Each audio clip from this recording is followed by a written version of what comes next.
Your liver lives under your right rib. Your liver is the largest internal organ in the human body. It is the only organ in the body that has the ability to regenerate or regrow. As we go through this lecture, you'll see why God made it so. Let's have a look at the liver. You may have seen pictures of your liver. Basically looks a little bit like this. And your liver, as the project manager, determines what and how waste comes out of your body. And your liver, as your project manager, also has jurisdiction over everything that comes into the body. So let's first of all look at food. Never in the history of mankind have human beings eaten so many carbohydrates. What are carbohydrates? Let's make an assessment here. Carbohydrates. What would most Australians have started the day with? We know because there's a whole aisle devoted to it. Cereal. Cereal is Aussie's favourite breakfast, and sometimes toast. You can buy bread in every corner shop. It's a very abundant food. And because cereal and bread doesn't take you far, mid-morning many are going to the cakes, the biscuits, maybe a pie. Australians love their pies. And Europeans have introduced Australians to pizza, another fast food, and pasta, the very popular pasta. I'm a fifth generation Australian with Scottish descent. I didn't know what pasta was till I was about 18. I don't think there's an Australian today that doesn't know what pasta is. Popular food. Rice. Asians have introduced Australians to rice. Potatoes. My husband's an Irishman. He loves potatoes. And then last and certainly least in nutritive value is the pure crystallised acid that was extracted from the sugarcane field. Would you agree with me? Australians are high carbohydrate consumers. This morning I talked about the gastrointestinal tract. I talked about how it's a hollow tube, and anything that goes into that hollow tube is not part of you or me until it gets broken down to tiny substances and then absorbed into the blood. Well, it is the liver that determines where that tiny substance goes. It is glucose. All of these foods break down in the gastrointestinal tract to glucose. Once glucose gets into the blood, it goes on the M1 main highway straight to project manager. It's called the portal vein. And then the project manager, your liver, determines where that glucose goes. The first place it will send glucose is to the cell. Let's have a look. Here is cell. Glucose gets sent into the cell. When it goes into the cell, it goes through a 20-step pathway. And that 20-step pathway gives us 2 units of energy. And I think we all realise that that's what glucose is for energy. The end result of that 20-step pathway is a chemical form of glucose called pyruvate. Pyruvate is the chemical form of glucose that gets fed into the powerhouse, called the powerhouse because this 8-step pathway delivers to us a whopping 36 units of the big E energy. Whoa, what a difference. And why the difference? The difference is oxygen. This pathway uses oxygen. This pathway does not use oxygen. For the technical amongst us, this is the glycolytic pathway. This is the mitochondria, specifically the Krebs cycle. What a difference oxygen makes. By the way, how are you going to feel if every single one of your 100 trillion cells has got enough oxygen coming in so that it can get down to there? You're going to feel good. We're not going to be able to hold you down. But we're not going to look at oxygen today. We're going to look at oxygen tomorrow. Right now we're looking at the fate of glucose. So number one, the first place that the liver will send this glucose is to the cell to be burnt as fuel. But on a high carbohydrate diet, there is still a lot of glucose left over. And so now, this is specifically the muscle cell. It stores this glucose like a little bunch of grapes. They're little molecules of glucose, and they're called glycogen. Glycogen is a name given to quick-release glucose stores. That is what our body uses on our morning walk. I don't know about you, but when I get up in the morning, I have a few glasses of water and then I go for my morning walk. Do you ever wonder where you get the energy to do your morning walk when all you've had is water? It is your glycogen stores, specifically in your muscle cell. And those glycogen stores in your muscle cell, it's like they're in a prison. They can only be used by your muscle cell. But the liver can store glycogen too. And the glycogen stored in the liver can be used all over the body. So it can be a fantastic reserve supply for your brain. But on a high carbohydrate diet, releasing a lot of glucose, we still have glucose left over. Even when it's been fed through the energy cycle, even when it's been stored as glycogen, and only so much glycogen can be stored, now the body, specifically the liver, sends it over to the most amazing fuel depot in the human body. It's called fat. And in many Aussies today, the glucose keeps coming, and the body, as we talked about earlier, gets into a habit. And shunt, the glucose gets into the habit of all just going over to the fat cells. And what's happening to most Aussies today? They're getting bigger and bigger and bigger. Did you know that we've overtaken America? 63% of Australians are today overweight or obese. So this is the third place that the liver sends the glucose to be stored as fat. This is a fact many do not realise. It was only about 6 months ago, Time magazine, front page of Time magazine, it said, "Butter, why we were wrong on the fat." And a recent Catalyst show said its title was Fat or Fiction. It is starting to be acknowledged, what I'm showing you today, that fat's not the problem. The problem is this high carbohydrate diet that many Aussies are consuming is being stored as copious amounts of fat. And often when people want to lose weight, they stop the fat. But the fat's not the problem. The problem is this high carbohydrate diet, forcing the body to store the excess as fat stores. And so what happens now is the person's getting big. And it could be like a man I met about a year ago who told me that he went to his doctor and his doctor said, "You're overweight, your blood pressure's too high, your cholesterol levels are too high, your blood pressure's going too high, you're going to have to go on some medication." He said, just let me see what I can do first. And the doctor said, "Okay, I'll suggest you stop all fat in your diet." He went home. He was only having a little bit of fat. He stopped the fat.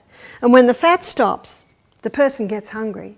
And so they eat a lot of carbohydrate. That's what usually happens, because that's one of the roles of fat in digestion, is to give the feeling of satiation or satisfaction. He said 3 months later he went back to the doctor, he'd lost 1 kilo. What does that mean when you're 150 kilos? Not much. Doctor said, no, we're going to have to put you on medication. Lee said, "Nah, give me another try." He said, "I'm a business analyst, and if something doesn't work, you don't keep doing it." He said, "So I went home and did a Google search. I came up with the paleo diet. I came up with the GAP diet. I came up with Grain Brain. I came up with bodybuilding.com. He said, I came up with the FODMAP diet. I came up with Atkins diet." And he said, what got me about all of these authors, majority of them doctors, with many years of clinical practice up their sleeve, they're all saying the same thing. And what does the proverb say? In a multitude of counsellors, there is safety. They are all saying that the problem's not the fat, the problem is the carbohydrates. So he said to me, I thought, what have I got to lose? So he said, I decided to try it. It sounded a bit extreme, but he said, I had nowhere else to go. So he said, I dropped all my carbohydrates. No grain. No grain at all. Majority of these are grain. And he said, I dropped the potatoes. He said, I had a food program that was high in fibre. Where's he getting all his fibre from? Vegetables, with the exclusion of the potato. He said, I had a lot of vegetables. He said, I also had quite a substantial amount of protein. Where was he getting his protein from? He was getting his protein from meat, eggs, cheese, butter. He said, I was also having, as you can imagine, quite generous amounts of fat in the butter, in the cheese, in the cream, in the eggs. He said, the weight just fell off me. He said, I got quite excited. He said, I was quite happy with this food program because he said, I was never hungry. You see, there are 3 food groups that keep the food in the stomach longer. One is fibre. It keeps the food in the stomach longer because all glucose is bound up in fibre. And fibre slowly releases the glucose. And that's what we want to keep us going between meals. You see, protein keeps the food in the stomach longer because it is in the stomach that protein is broken down. And fat keeps the food in the stomach longer because fat coats the meal and slows down the digestive enzymes a little, breaking down the food. He said, I was never hungry. The weight just fell off me. He said, I had heaps of energy. You see, if you are not giving this quick energy release carbohydrates to the body, the liver specifically can break down your fat stores to give you glucose, and it has the ability to break down protein and fat to give you glucose if there's nothing else. It's called gluconeogenesis, producing new glucose from the stores. He said, I went back to the doctor 6 months later. The doctor hardly recognised me. He said, in 6 months, I had lost almost 50 kilos. Wow. He said, the doctor took my blood pressure, normal. He took my cholesterol, normal. He took my blood sugar, normal. Doc said, keep up that low-fat diet, it's doing you well. Lee said, I decided not to tell him because I wanted to get this till its full, I wanted to see it fully through. But doctor did not even mention medication. He was balancing it really well. You see, these 3 food groups are the essential food groups. Essential because fibre is absolutely necessary for the colon to keep things moving. If things don't move, the body shuts down.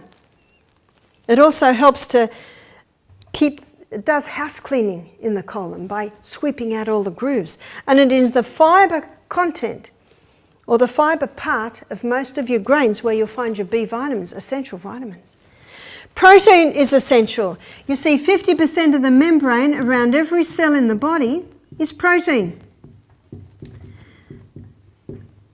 In our last lecture, we looked at the DNA, we looked at the crossword bands that are made up of amino acids, a breakdown from the protein that you eat. We looked at the new cell being made from amino acids, which is the breakdown from the protein that we eat. That's a pretty important part. In fact, you take all the water away, protein is the most abundant substance in the body. 50% of the membrane around every cell in the body is fat. Fat is an essential nutrient. This is true for every membrane, even the membrane around the nucleus, the membrane around the Krebs cycle, all 50% fat, except for the brain. The membrane around the brain cell is 70% fat. Whew, that makes it pretty important. Our sex hormones are a breakdown from the fat. Our stress hormones are also a breakdown from fat. That makes fat pretty important. At a later date, I'm going to look at fats and I'm going to define fats, because there are fats that are dangerous and there are fats that are healing. But because there are dangerous fats, sadly, all fats have been lumped into the one basket. But as the nutrition world is starting to see, and as all these authors I just quoted to you show, fat is essential. Your fat-soluble vitamins cannot be accessed unless you're eating them with fat. The non-essential might surprise you. The non-essential food group is carbohydrates. Carbohydrates are not bad. What a relief. We certainly like these foods. Carbohydrates are not bad. Carbohydrates are not even dangerous. No, no, no. It's only when they are refined and overdone that the danger arises. Because with the refined carbohydrates and the overdone carbohydrates causing the body to store it as fat, this is fat build up on the internal organs. This is fat build up on the inactive parts of the body. Because your carbohydrates are your non-essential, and in the Catalyst program, Fat or Fiction, there was a professor there who said, let me make it very, very clear, you can live without it. But as the non-essential, that's your negotiating part of your food. Don't negotiate your fibre, protein and fat. They're essential. It's the carbohydrates that are the negotiating part. And the negotiations change depending on your age, depending on your height, depending on your size, depending on your fitness, depending on your physical, mental output through the day. So the other part where negotiations is a very important part with carbohydrates is health status. Earlier we looked at how cancer cells feed on glucose. It's their favourite food. So if someone wanted to conquer cancer, that would be the first food group they would drastically drop. If someone wanted to lose weight, they would drastically drop. If someone wanted to conquer diabetes, drastically drop. And tomorrow I'm going to show you how this plays out in diabetes. If someone wanted to conquer a yeast presence in their body, drastically drop. And it's not forever. I've seen many people drastically drop it, get a turnaround in their cancer, and then little by little start to implement it again. It's not forever. It's just for a period of time to get a certain result out of the body. Now with Lee, I did mention his protein was from animal sources and his fat was from animal sources. And I'm a vegetarian. You can do superior to animal protein and animal fat on a vegetarian diet. How? Let's have a look at this. I'm going to show you vegetarian protein here. So we've got the food, we've got the protein content of the food, and we've got the carbohydrate content of the food. And we're going to go to Genesis 1:29, where God tells Adam and Eve the best food. And God said, behold, I have given you every herb bearing seed which is upon the face of the earth. What's a herb bearing seed? That's a grain. And we have so many grains to choose from today. We've got wheat, rye, barley, oats, amaranth, buckwheat, millet, quinoa, so many grains.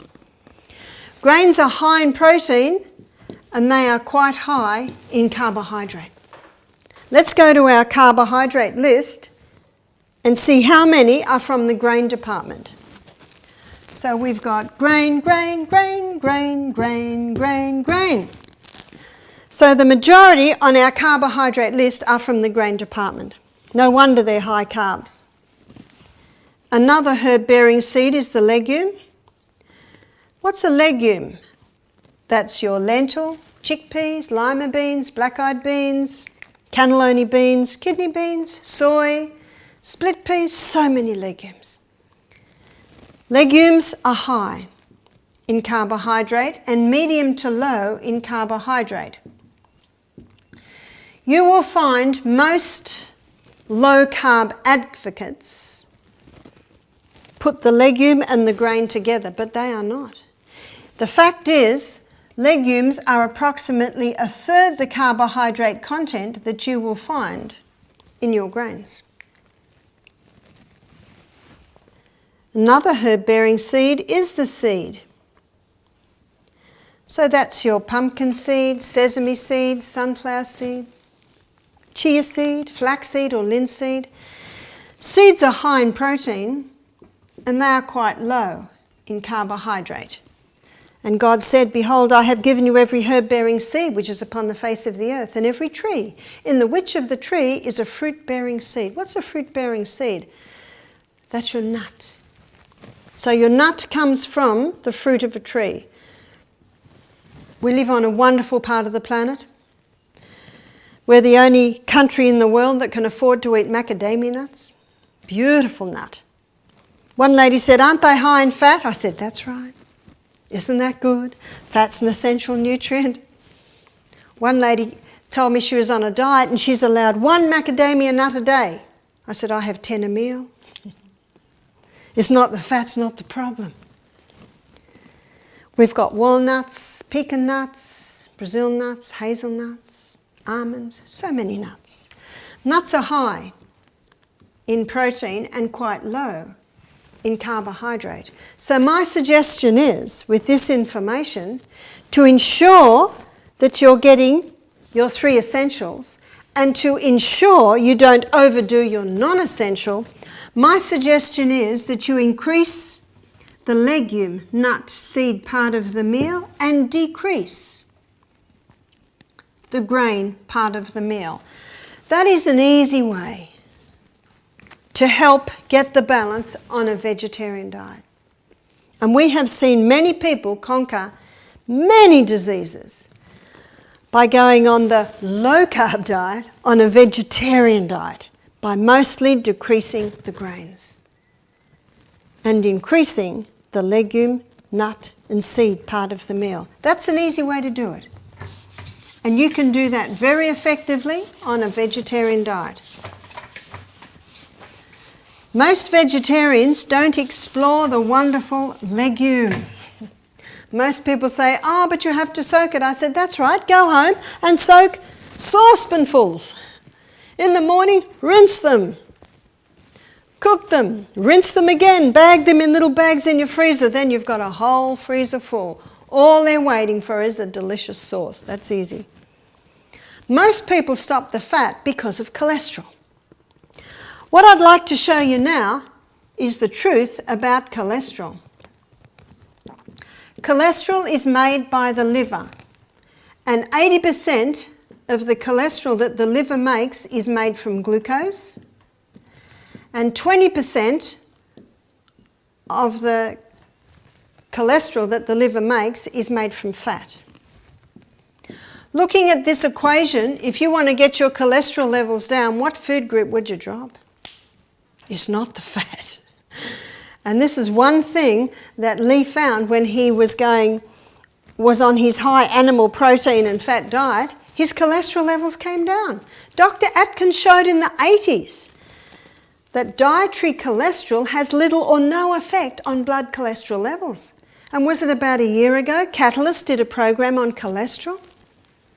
And it showed very clearly in there, well documented, that cholesterol is not the issue. Dr. Dwight Lundell, cardiovascular surgeon, has written an e-book called The Great Cholesterol Lie. He's done 10,000 bypasses, and he's written a book showing cholesterol is not the issue. We have a book in our library by Dr. Dingle, Dr. Peter Dingle, and it's called The Great Cholesterol Deception. What I want to show you now is the role that cholesterol plays in the blood. You've heard of high-density lipoprotein and low-density lipoprotein, LDL. We are told LDL is the bad cholesterol and HDL is the good one, but the body doesn't make anything bad. They just have different roles. HDL is the carrier. It carries away excess cholesterol. That's why it's seen as the good guy, and you can see that. LDL is the repairer and the rebuilder. Important to note this, as I show you how they work together in the capillary maintenance. They're like the road workers in your body, the road workers of your blood system. Let's have a look at how they do it. Here's the blood, a blood vessel. And because of its low density lipoprotein is always on the edge. Because of its high density lipoprotein is found right in the middle. Now let's say the person's smoking cigarettes. The nicotine weakens the cells even to the point of a hole can be made in the blood vessel. Let's say the person smoking, well, we've said the smoking, breathing in from a mouldy pillow or mouldy carpet in the bedroom. The fungus in the blood can poke a hole in the blood vessel. Let's say the person's got a mouthful of mercury fillings. Mercury is a neurotoxin, and it is also able to poke a hole in that blood vessel. Who's going to fix the hole up? Your repairer and your rebuilder, LDL, plugs up the hole. Now what's supposed to happen? The person's supposed to get all their mercury fillings out and stop eating so much tuna and shark. The larger the fish, the higher the concentration of mercury.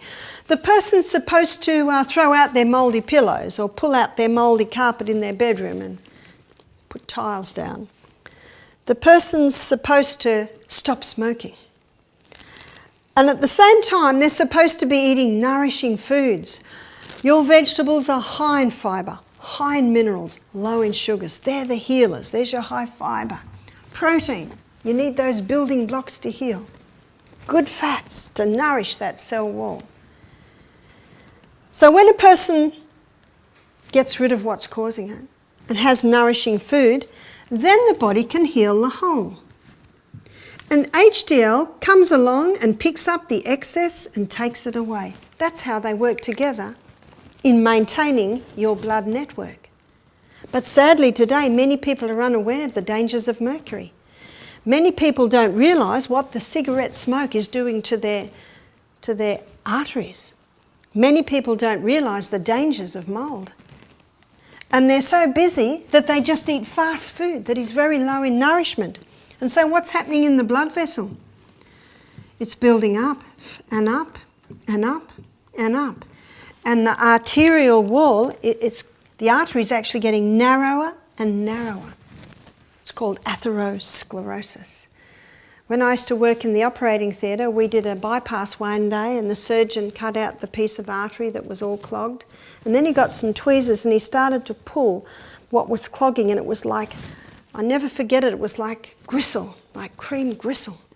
And they say, cholesterol. But you know what we should be asking? Why is it there? Why is it there? And if the cholesterol levels are high, we have to ask, why is the liver making so much? It will only make it in accordance to the demands on the body. Is it because the body's being damaged for various reasons? Remember, he's the repairer and the rebuilder. And so the person is put on Lipitor or Crestor, which is cholesterol-lowering medication. And that cholesterol-lowering medication blocks the pathway in the liver that the liver uses to make cholesterol. That's how it gets the cholesterol levels down. But that same pathway is the pathway that the liver uses to make coenzyme Q10. Coenzyme Q10 is your heart protective enzyme. So a person can go on Crestor or Lipitor in the hope of preventing a heart attack and actually increase their susceptibility because they've now lost their heart protective enzyme. There's no need to go on that medication. A few more dangerous things that I want to tell you about Crestor and Lipitor, especially Lipitor. Lipitor, one of its side effects is Alzheimer's, dementia. And I don't know anyone that wants to get that. Another side effect is muscle cramping and muscle wasting. No, the human body can heal itself, and it will heal itself if you give it the right conditions, even to the point of balancing out cholesterol levels. So we've made an assessment on what the liver does with the food that comes into it. Now I want to show you what it does to something else a little bit more sinister that comes in, and this is environmental toxins. We are all subject to environmental poisons. They come into the body, they go into the blood, they come up to the project manager, and the project manager often says, oh, this is a nasty, nasty guy. Wrap him up in fat and store him. And so all through our life, when these environmental poisons come in, these fat-soluble toxins are stored in our fat cells. And then the person comes to Misty Mountain Health Retreat. And the person goes through a detox. They only have juices for a couple of days. Not enough glucose to run on. And so what the liver does, it starts breaking down some of the fat stores to give glucose for those extra energy needs. But something a little bit more sinister gets released. And I think most people are aware that when they go on a detox, their breath isn't as nice as normal, the body odour's a little worse than normal, what they're releasing into the toilet is a little worse than normal. It's because of the release of these fat-soluble toxins. When these fat-soluble toxins are once again in the bloodstream, they once again come up to the liver. Now, if it can, the liver will break that down to a water-soluble state. And that's what I want to show you now, how the liver does that. Phase 1 of the liver detox, the liver takes this fat-soluble toxin and it breaks it down to a metabolite. A metabolite, very simply, is the first stage of metabolism. And this metabolite is a little bit more complex than it originally was.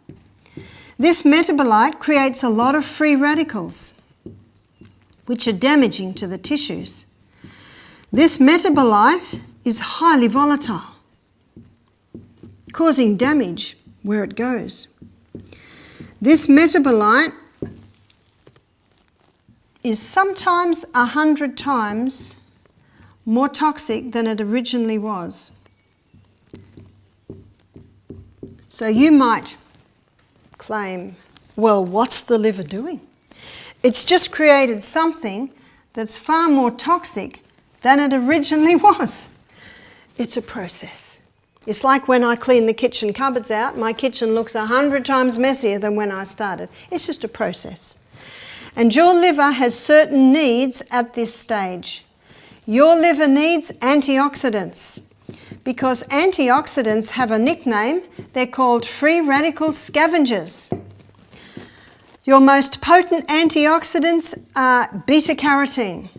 And beta-carotene is found in all your orange and your red-coloured vegetables. That's why at Misty Mountain Health Retreat, every juice we serve is either red or orange or green, high in beta-carotenes. The most famous antioxidant is vitamin C. Vitamin C is known as ascorbic acid. And vitamin C, as ascorbic acid, is a potent antioxidant. It has a lot of extra electrons to balance out the free radicals.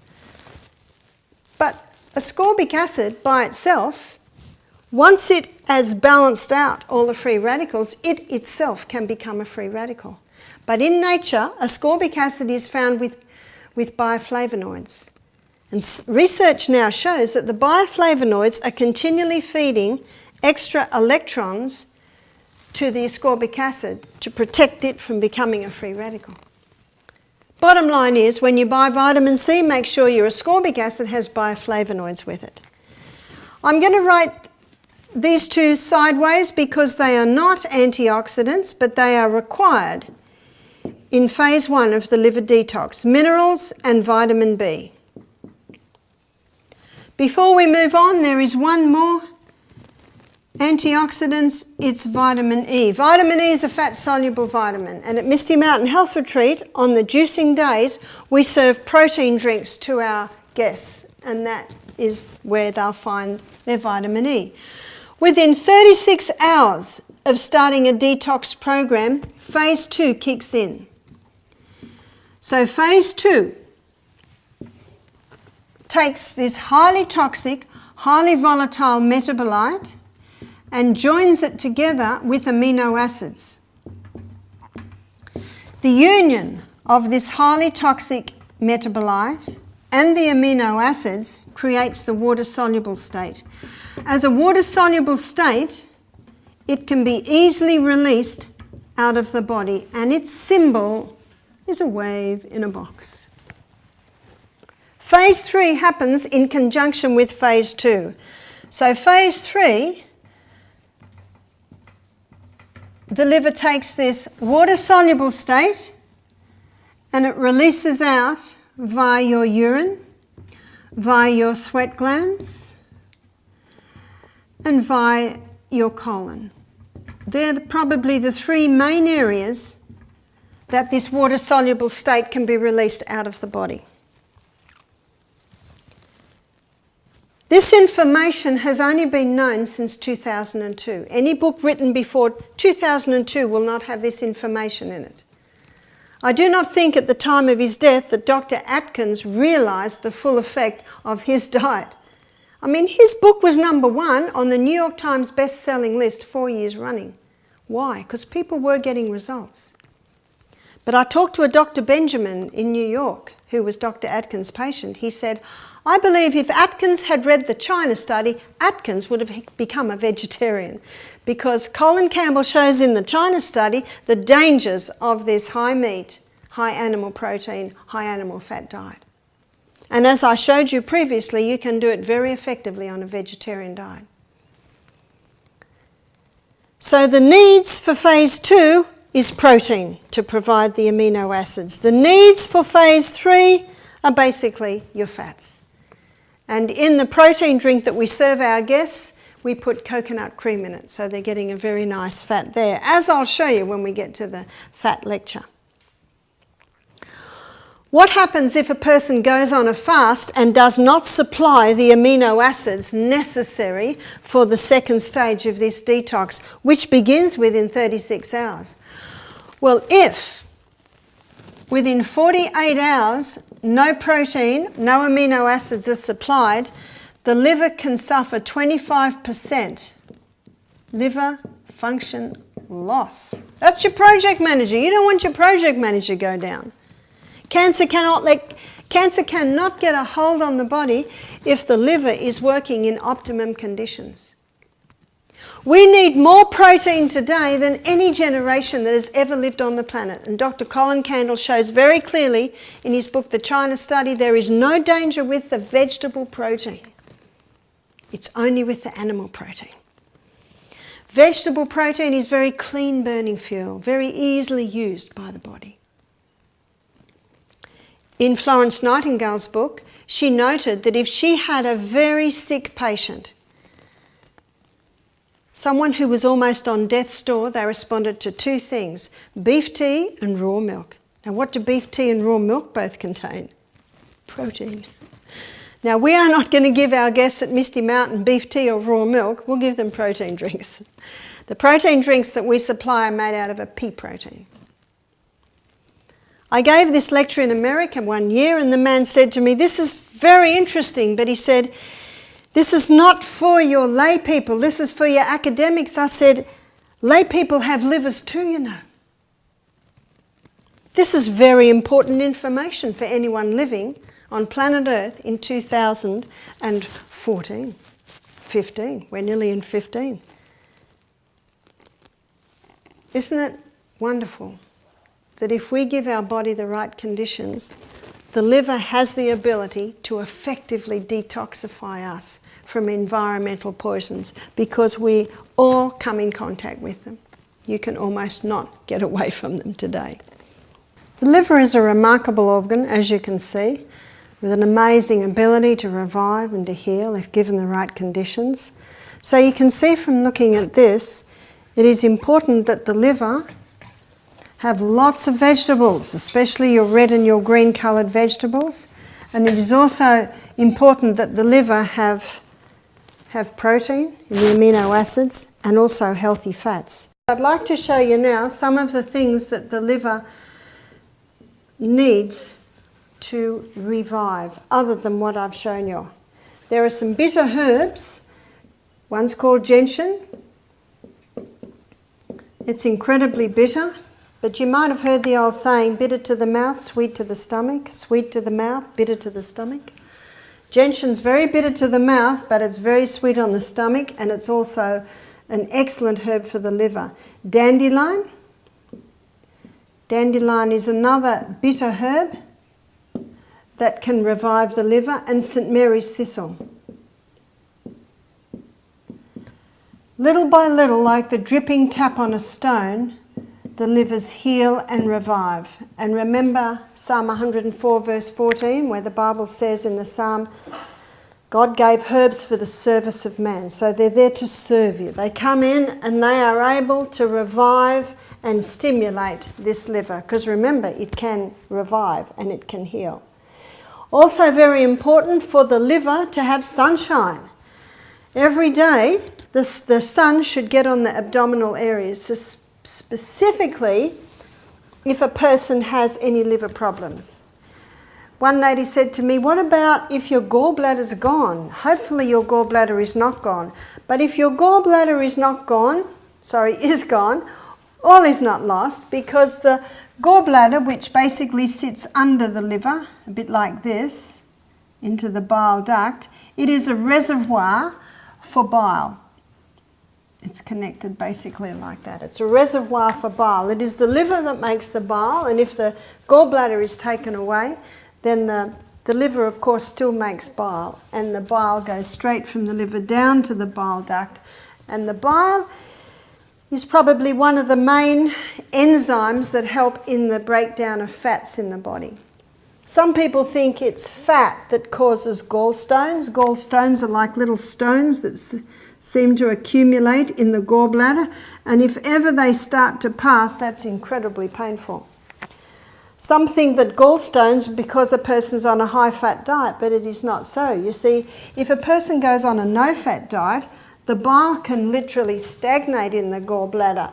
So a no-fat diet is more dangerous to the liver than a high-fat diet, though I am not advocating a high-fat diet. Both can be dangerous. So the liver likes fat, not a lot, and one of the best way to get our fats is the food that we eat, like your nuts and your seeds, your avocados, all contain excellent forms of fat.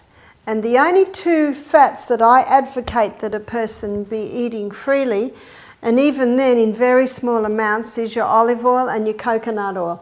Coconut oil specifically is excellent for the liver because it does not require bile. It's the only fat that does not require bile. Dandelion stimulates the formation of bile, as does St. Mary's thistle, as does gentian, because these bitter herbs all get a reaction from the liver. I talked about sun, putting the liver in sun, because the sun stimulates the blood supply to the liver. And if anyone has gallstones or has a liver that's not working well, castor oil compresses can be placed on the liver area. Castor oil penetrates very, very deep into the body, and wherever it penetrates, it breaks up lumps, bumps, congestions, adhesions. Excellent for breaking up even scar tissue. How do you make a castor oil compress? You would get a few layers of cloth, maybe like toweling, moisten it with castor oil. Now that might take about half an hour for the oil to moisten through, because castor oil is very thick, and then you apply it to the liver area, which again is under your right rib. Cover that with plastic, and often your clothes will hold it in place. My suggestion is to wear it for 4 or 5 hours in the day, maybe 5 days a week. And little by little, that castor oil can break up any adhesions, lumps, bumps, tumours, cysts on the liver, and it can little by little start to break down stones in the gallbladder. This is, of course, in conjunction with giving the liver the right conditions in the food groups that I have previously talked about. The things that harm the liver the most are the stimulants. So alcohol is one of the most dangerous substances to be taken into the liver, and it is alcohol that breaks down to something that's 100 times more toxic. That's why alcoholics, the two organs often that go down with an alcoholic are the brain and the project manager. So headquarters, the brain, and the liver, the project manager. Cirrhosis of the liver is not uncommon with alcohol abuse. All drugs affect the liver. Remember, he's the master chemist. He's the sieve. Everything that goes into the body goes first through the liver. So the more toxic the substance is coming in, the more the liver is harmed by that. Also, constipation can harm the liver because when the colon's not working well, you get some fermentation happening, putrefaction, that affects the blood, which again has to go to the liver, and the liver's the one that has to deal with that. So you can have a happy liver by giving it the right nutrients, by giving it some bitter herbs, by putting a castor oil compress on it, giving it some sunshine. Make sure that it rests every night. You know, one way that you rest the liver is to not eat at night. When you eat a large evening meal, when you go to sleep, your stomach still has to work, and putrefaction and fermentation happens because digestion is not happening as quickly. And again, any toxic waste that goes into the body has to be dealt with by the liver. You may have heard the old saying that we should have breakfast like a king, lunch like a queen, and tea like a pauper. It is true.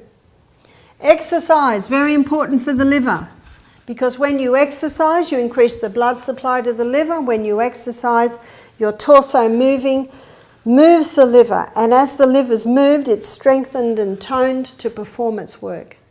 We talked about proper diet, dropping the carbs right down, increasing the fibre, protein and fats. Use of water. The liver cannot function properly, it cannot detoxify you effectively unless you are well hydrated. Every single function in the body requires water. So it's vital that a person be having adequate water. We lose out of the body a day 1.5 litres via the urine, 0.5 of a litre via the colon, 0.3 of a litre via the skin, and 0.2 of a litre via the lungs. So that's a 2.5 litre loss a day. And that's not on a day like today, which is very, very hot. So vital that we have enough water. And the other is trust. And as I mentioned previously, this takes in all the emotional and the mental aspects of disease. When someone is highly stressed all the time, creating toxic metabolites in the body, they all get taken to the liver and have to be dealt there with the liver.